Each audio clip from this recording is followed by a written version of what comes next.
Y'all, I wanted to talk about this really quickly because, as y'all know, I'm in a conundrum about the reference thing. I got everything together. Basically, I just need to do it. I was looking up alternative ways, for the reference checks and that type of thing.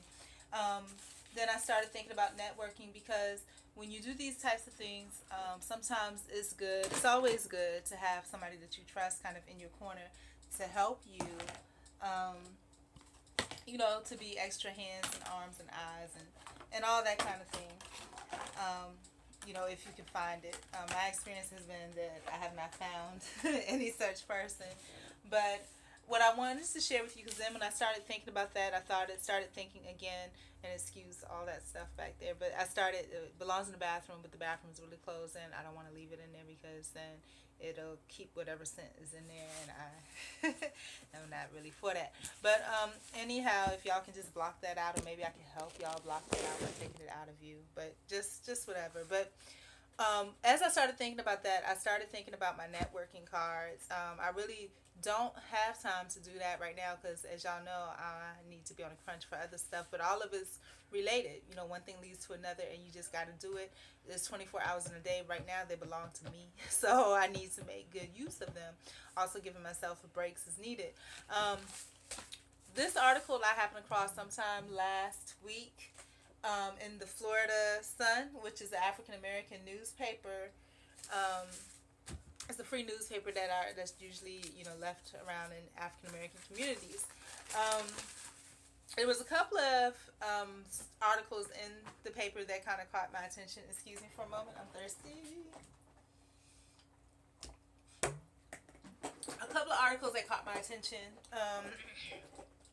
And it's hot in here. There's no AC, so I always have like a bottle of ice and a bottle of regular water so that it thaws out during the day when I'm working on stuff.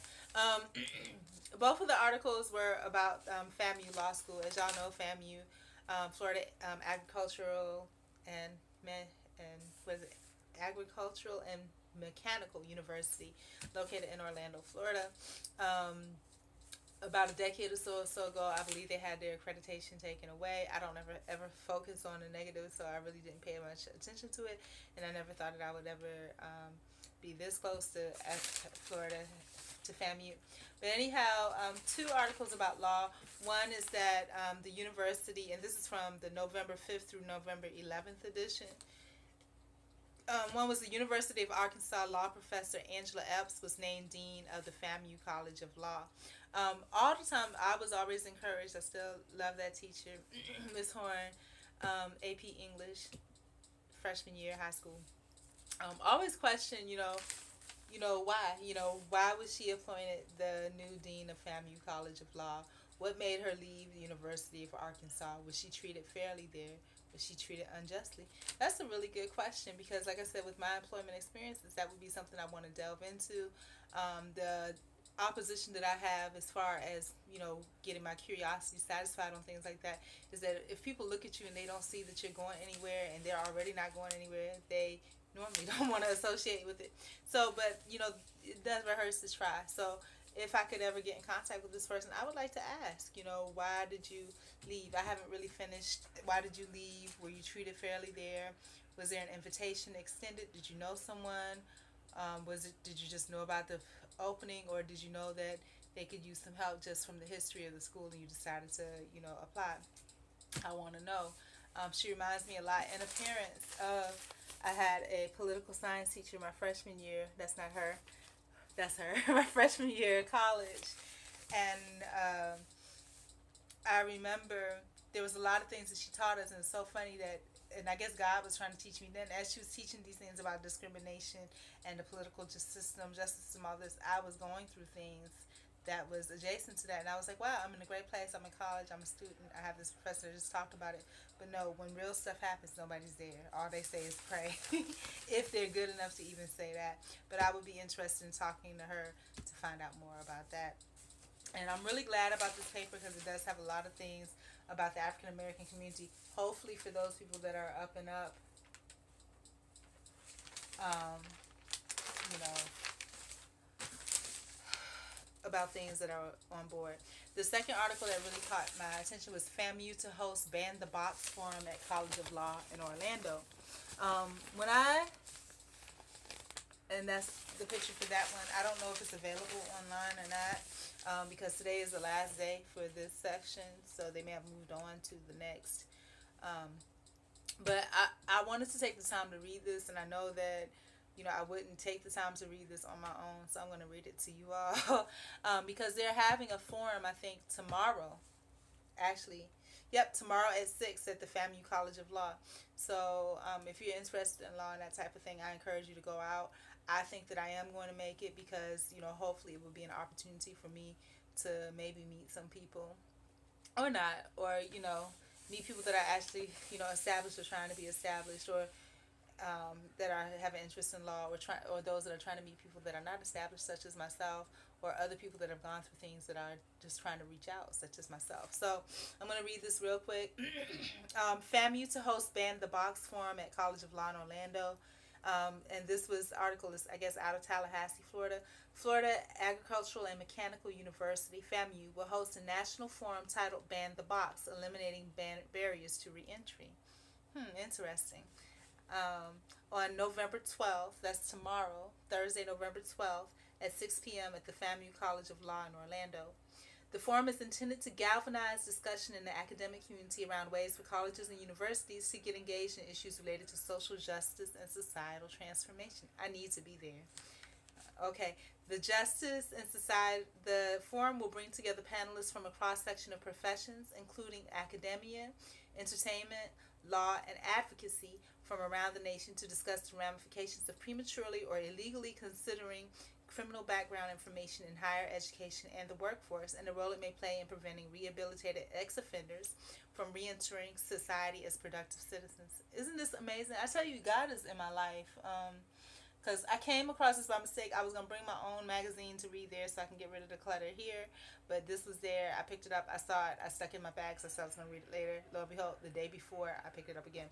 So social activist and star of the award-winning show, Judge Greg Mathis, is going to be there. We'll join a group of nationally acclaimed academic and legal scholars, social activists, and community leaders in Orlando to bring awareness to one of today's most important social justice issues. Judge Mathis is a national figure known for his advocacy campaigns. I have a list, and it's gotten worse as I've gotten older. Sorry. A national figure known for his advocacy campaigns for equal justice. His inspirational life story of a street youth who rose from jail to judge has provided hope to millions who watch him daily on his television court show. In addition, his weekly newspaper column brings... Oh, he has a weekly newspaper column. Okay. I'll look at that in a minute. In addition, his weekly newspaper column brings social and political insight to readers throughout the country. Okay, I want to look it up now. And I don't have time to do this, but I'm going to do it real quick. Judge Mathis newspaper column. Okay, and I'll get to that in a minute. I just need to put it in there so I'll remember. In his efforts to reach out to youth and ex-offenders both in and outside of the courtroom, Judge Mathis opened a community center in his hometown of Detroit and has assisted thousands of youth through his nonprofit agency, Young Adults Exerting Themselves, YAT. And that's important because I'm an old adult and I don't exert myself at all. It's an agency that provides career, business startup, and job opportunities, as well as job training and college enrollment assistance. Wouldn't it be funny? I was talking about my business plan. If I get it done tonight, maybe I can bring it with me tomorrow. And do my networking cards. This sounds really good. The symposium will also feature famed civil rights attorney Theodore Ted Shaw, the Julius Chambers Distinguished Professor of Law, and the director of the Center. Okay. The symposium will also feature famed civil rights attorney Theodore Ted Shaw, the Julius Chambers Distinguished Professor of Law, and the director of the Center for Civil Rights at the University of North Carolina. Shaw is one of the nation's foremost civil rights litigators and has presented affirmative action cases before the U.S. Supreme Court several times during his accomplished career. Anthony Dixon, Ph.D., FAMU alumnus and author of numerous books including Up From Incarceration, which chronicles his journey from prison to a doctoral degree, and Western Carolina's Bardo Distinguished Professor Kofi Lamoti, Ph.D., who will discuss the role of higher education in providing re-entry opportunities. will join Mathis and Shaw. Um, and I think this is great because I was thinking about going back to school, law school, but I was thinking about all the things with financial aid and employment and, all these other different things. So this is something amazing. I was thinking about trying to go to Yale because when I came out of high school, that would have been, they actually recruited me, but they sent me stuff. I'll just put it that way. They sent me stuff. FAMU alumnus in Tallahassee, Mayor Andrew Gillum, FAMU alumnus Umi Sila, Executive Director of the Dream Defenders. Sharon Ames, Jenner, PhD, clinical psychologist, community activist and business owner, and Judge Belvin Perry will round out this esteemed panel. Mayor Gillum will discuss his administration's elimination of the prior convictions box from Tallahassee's employment applications. Wow. His strong and ardent, and that's what I was just talking about as far as when I was going through the job application process, and then, the things, everything that goes with it. His strong and ardent support of this initiative led to the City of Tallahassee Commission voting to remove the question on city job application that asks candidates if they've ever been convicted of a felony or misdemeanor. Gillum supported the measure because he believes that people who have paid their debt to society ought to be given a chance to become productive members of our community. And that never happens, even if they take the box off. As a clinical psychologist, Sharon Ames Jenner, but it helps, PhD, focuses on prevention, not just treating illness after the fact. She and her husband Dana have spent many years studying and implementing strategies designed to facilitate positive growth and development. As licensed psychologists in both Florida and Georgia, the Jenners founded the Arquette Center for Human Development. Their evaluation of hundreds of children led them to develop an educational model that incorporates culture and innovative strategies to enhance proficiency in core academic areas and social development. Umi Salah, formerly known as Philip Agnew, co-founded the Dream Defenders in response to the death of Trayvon Martin in 2012. The organization is committed to building a society free of all systemic forms of oppression. Wow. By training and organizing youth and students in nonviolent civil disobedience, civic engagement, and direct action. Sila has been dubbed one of this generation's leading voices under, I only have like 3 minutes, under 30. Wow.